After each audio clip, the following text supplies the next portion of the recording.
Maranatha.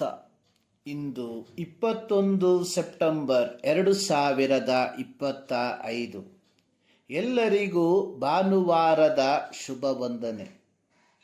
ಸರ್ವ ಭೂನಿವಾಸಿಗಳೇ, ದೇವರಿಗೆ ಜಯಧ್ವನಿ ಮಾಡಿರಿ, ಆತನ ನಾಮದ ಮಹತ್ತನ್ನು ಕೀರ್ತಿಸಿರಿ, ಆತನ ಪ್ರಭಾವವನ್ನು ವರ್ಣಿಸುತ್ತಾ ಕೊಂಡಾಡಿರಿ. ನೀವು ದೇವರಿಗೆ, ನಿನ್ನ ಕೃತ್ಯಗಳು ಎಷ್ಟೋ ಭಯಂಕರವಾಗಿವೆ, ನಿನ್ನ ಪರಾಕ್ರಮದ ಮಹತ್ತಿನ ದೆಸೆಯಿಂದ ನಿನ್ನ ಶತ್ರುಗಳು ನಿನ್ನ ಮುಂದೆ ಮುದುರಿಕೊಳ್ಳುವರು. ಸರ್ವಭೂನಿವಾಸಿಗಳು ನಿನಗೆ ಎರಗಿ ಭಜಿಸುತ್ತಾ ನಿನ್ನ ನಾಮವನ್ನು ಕೀರ್ತಿಸುವರು ಎಂದು ಭಿನ್ನಯಿಸಿರಿ. ಕೀರ್ತನೆಗಳು 66, 1-4 ವಾಕ್ಯ. ಇಸ್ರಾಯೇಲ್ಯರ ಹಬ್ಬದ ಸಂದರ್ಭಗಳಲ್ಲಿ ಯೆಹೋವನಿಗೆ ಕೃತಜ್ಞತೆಯ ಆರಾಧನೆಯನ್ನು ಸಲ್ಲಿಸುವುದಕ್ಕಾಗಿ ರಚಿಸಿರುವ ಒಂದು ಕೃತಜ್ಞತಾ ಕೀರ್ತನೆ ಇದಾಗಿದೆ. ಈ ಕೀರ್ತನೆಯ ಗ್ರಂಥಕರ್ತನು ಭೂಮಂಡಲದಲ್ಲಿರುವ ಎಲ್ಲ ಜನರನ್ನು ಉದ್ದೇಶಿಸಿ ಈ ಕೀರ್ತನೆಯನ್ನು ರಚಿಸಿರುವುದಾಗಿ ನೋಡುತ್ತೇವೆ.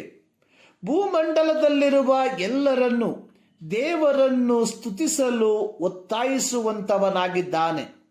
ದೇವರನ್ನು ಸ್ತುತಿಸಲು ಗ್ರಂಥಕರ್ತನು ಕೊಡುವಂತಹ ಕಾರಣ, ಆತನ ಅದ್ಭುತ ಕೆಲಸವನ್ನು ನೋಡಿ ಆತನನ್ನು ಸ್ತುತಿಸಿರಿ, ಆಡಿರಿ, ಹೊಗಳಿರಿ ಎಂಬುದಾಗಿ.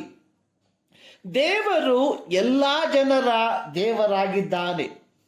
ನಾವು ವಿಭಿನ್ನ ನಂಬಿಕೆ ಆಚರಣೆಗಳನ್ನು ಹೊಂದಿರುವ ಬಹುಧಾರ್ಮಿಕ ಸಮಾಜದಲ್ಲಿ ಜೀವಿಸುತ್ತಿದ್ದೇವೆ. ಯೆರೆಮೀಯನ ಪ್ರವಾದನ ಗ್ರಂಥ 32ನೇ ಅಧ್ಯಾಯದ 27ನೇ ವಾಕ್ಯದಲ್ಲಿ ಬರೆದಿರುವಂಥದ್ದು, ಇಗೋ ನಾನು ಯೆಹೋವನು, ನರಪ್ರಾಣಿಗೆಲ್ಲ ದೇವರು. ಯೆಶಾಯನ ಪ್ರವಾದನ ಗ್ರಂಥ 45ನೇ ಅಧ್ಯಾಯದ 18ನೇ ವಾಕ್ಯದಲ್ಲಿ ಬರೆದಿರುವಂಥದ್ದು, ಆಕಾಶ ಮಂಡಲವನ್ನು ಸೃಷ್ಟಿಸಿದ ಯೆಹೋವನ ಮಾತನ್ನು ಕೇಳಿರಿ, ಆತನೇ ದೇವರು, ಭೂಲೋಕವನ್ನು ನಿರ್ಮಿಸಿದವನು, ಅದನ್ನು ಶೂನ್ಯ ಸ್ಥಾನವಾಗಿರಲೆಂದು ಸೃಷ್ಟಿಸದೆ ಜನ ನಿವಾಸಕ್ಕಾಗಿಯೇ ರೂಪಿಸಿದನು. ಈತನು ಹೀಗೆನ್ನುತ್ತಾನೆ, ನಾನೇ ಯೆಹೋವನು, ಇನ್ನು ಯಾವನೂ ಇಲ್ಲ. ಯೆಹೋವನು ಊರೆಂಬ ಕಲ್ತಿಯರ ಪಟ್ಟಣದಿಂದ ಅಬ್ರಹಾಮನನ್ನು ಕರೆದದ್ದು ಯಹೂದ್ಯರೆಂಬ ಧರ್ಮಸ್ಥಾಪನೆಗಾಗಿ ಅಲ್ಲ. ಯೆಹೋವನು ಅಬ್ರಾಮನಿಗೆ ಹೇಳಿದ್ದು, ನೀನು ಆಶೀರ್ವಾದ ನಿಧಿಯಾಗುವಿ, ನಿನ್ನ ಮೂಲಕ ಭೂಲೋಕದ ಎಲ್ಲ ಕುಲದವರಿಗೂ ಆಶೀರ್ವಾದ ಉಂಟಾಗುವುದು.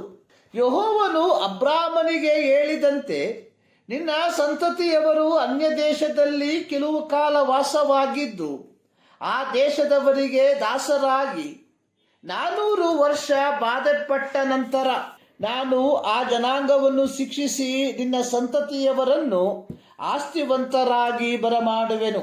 ಆದಿಕಾಂಡ 15, 13, 14 ವಾಕ್ಯ. ಹೀಗೆ ಐಗುಪ್ತದ ದಾಸತ್ವದಿಂದ ಬಿಡುಗಡೆಗೊಂಡು ಹೊರಬಂದಂತಹ ಇಸ್ರಾಯೇಲ್ಯರಿಗೆ ಯೆಹೋವನು ಹೇಳಿದಂಥದ್ದು, ನೀವು ನನ್ನ ಮಾತನ್ನು ಶ್ರದ್ಧೆಯಿಂದ ಕೇಳಿ ನಾನು ಮಾಡುವ ನಿಬಂಧನೆಯನ್ನು ಅನುಸರಿಸಿದರೆ ನೀವು ಎಲ್ಲ ಜನಾಂಗಗಳಲ್ಲಿ ನನಗೆ ಸ್ವಕೀಯ ಜನರಾಗಿರುವಿ. ನೀವು ನನಗೆ ಯಾಜಕ ರಾಜ್ಯವೂ ಪರಿಶುದ್ಧ ಜನವೂ ಆಗಿರುವಿರಿ. ವಿಮೋಚನ ಕಾಂಡ 19ನೇ ಅಧ್ಯಾಯ. ಯೆಹೋವನು ಪ್ರವಾದಿಯಾದ ಆಮೋಸನ ಮೂಲಕ ಇಸ್ರಾಯೇಲರಿಗೆ ಸಂಭವಿಸಲಿರುವ ದುರ್ಗತಿಯ ಕುರಿತಾಗಿ ಅಥವಾ ಯೆಹೋವನ ನ್ಯಾಯದಂಡನೆಯ ಕುರಿತಾಗಿ ಹೇಳಿರುವಂಥದ್ದು, ಇಸ್ರಾಯೇಲ್ಯರೇ, ನೀವು ನನ್ನ ಗಣನೆಯಲ್ಲಿ ಕೂಶ್ಯರ ಆಗಿದ್ದಿರಲ್ಲವೋ? ನಾನು ಇಸ್ರಾಯೇಲ್ಯರನ್ನು ಐಗುಪ್ತದಿಂದ, ಫಿಲಿಸ್ಟಿಯರನ್ನು ಕಪ್ತೂರಿನಿಂದ, ಅರಾಮ್ಯರನ್ನು ಕೀರಿನಿಂದ ಬರಮಾಡಲಿಲ್ಲವೇ? ಆಮೋಸನ ಪ್ರವಾದನ ಗ್ರಂಥ 9ನೇ ಅಧ್ಯಾಯ 7ನೇ ವಾಕ್ಯ. ಇಸ್ರಾಯೇಲ್ಯರು ದೇವರ ಸ್ವಕೀಯ ಪ್ರಜೆಗಳು ಎಂಬ ವಿಶೇಷ ಸ್ಥಾನಮಾನವು ಎಂದಿಗೂ ಅವರನ್ನು ಅವರ ಅವಿಧೇಯತೆಯ ಕಾರಣದಿಂದಾಗುವ ದೇವರಿಂದ ಶಿಕ್ಷೆಯಿಂದ ಅವರನ್ನು ಪಾರುಗೊಳಿಸುವುದಿಲ್ಲ. ದೇವರು ಸರ್ವಭೂನಿವಾಸಿಗಳಿಗೂ ಸಾರ್ವಭೌಮನಾದ ದೇವರಾಗಿರುವುದರಿಂದ ಆತನು ಯಾವುದೇ ತಾರತಮ್ಯವನ್ನು ಮಾಡುವುದಿಲ್ಲ. ಇಸ್ರಾಯೇಲ್ಯರು ತಾವು ದೇವರ ಸ್ವಕೀಯ ಪ್ರಜೆಗಳೆಂಬ ಪದವಿಯನ್ನು ಉಳಿಸಿಕೊಳ್ಳಬೇಕೆಂದಿದ್ದರೆ ಅವರು ದೈವಿಕತೆಯ ಮಾರ್ಗದಲ್ಲಿಯೇ ನಡೆಯುವಂಥವರಾಗಬೇಕಿತ್ತು. ಆದರೆ ಅವರು ಯೆಹೋವನ ಮಾತನ್ನು ಕೇಳದೆ ಹೋದದ್ದರ ಫಲವಾಗಿ ಸಾರ್ವಭೌಮನಾದ ಯೆಹೋವನು ಇಸ್ರಾಯೇಲ್ಯರನ್ನು ಇತರೆ ಜನಾಂಗದವರನ್ನು ಶಿಕ್ಷಿಸಿದಂತೆ ಶಿಕ್ಷಿಸಿದನು. ಪೌಲನು ರೋಮಾಪುರದಲ್ಲಿರುವ ಯಹೂದ್ಯರಿಗೆ ಹೇಳುವಂಥದ್ದು, ಯಹೂದ್ಯನೆನಿಸಿಕೊಂಡು ಧರ್ಮಶಾಸ್ತ್ರದಲ್ಲಿ ಭರವಸೆ ಬಿಟ್ಟಿರುವ ನೀವು ಧರ್ಮಶಾಸ್ತ್ರವನ್ನು ಮೀರಿ ನಡೆದರೆ ನೀವು ದೇವರನ್ನು ಅವಮಾನಪಡಿಸುವವರಾಗಿದ್ದು ನಿಮ್ಮ ದೆಸೆಯಿಂದ ಅನ್ಯ ಜನರಲ್ಲಿ ದೇವರ ನಾಮವು ದೂಷಣೆಗೆ ಗುರಿಯಾಗುವುದು.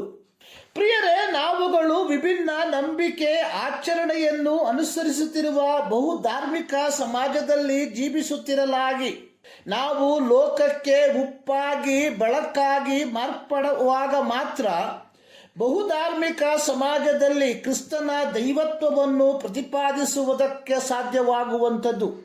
ಇಲ್ಲವಾದಲ್ಲಿ ನಮ್ಮ ಮೂಲಕ ಬಹುಧಾರ್ಮಿಕ ಸಮಾಜದಲ್ಲಿ ಕರ್ತನ ಹೆಸರು ಅವಮಾನಗೊಳ್ಳುವಂಥದ್ದಾಗಿದೆ. ಕರ್ತನ ಹೆಸರಿಗೆ ಕೀರ್ತಿ ತರುವಂಥದ್ದು, ಹಾಗೆಯೇ ಕರ್ತನ ಹೆಸರಿಗೆ ಅವಮಾನ ತರುವಂಥದ್ದು ಪ್ರತಿ ಕ್ರೈಸ್ತರ ಕೈಯಲ್ಲಿದೆ ಎಂಬುದನ್ನು ಮರೆಯಬೇಡಿ.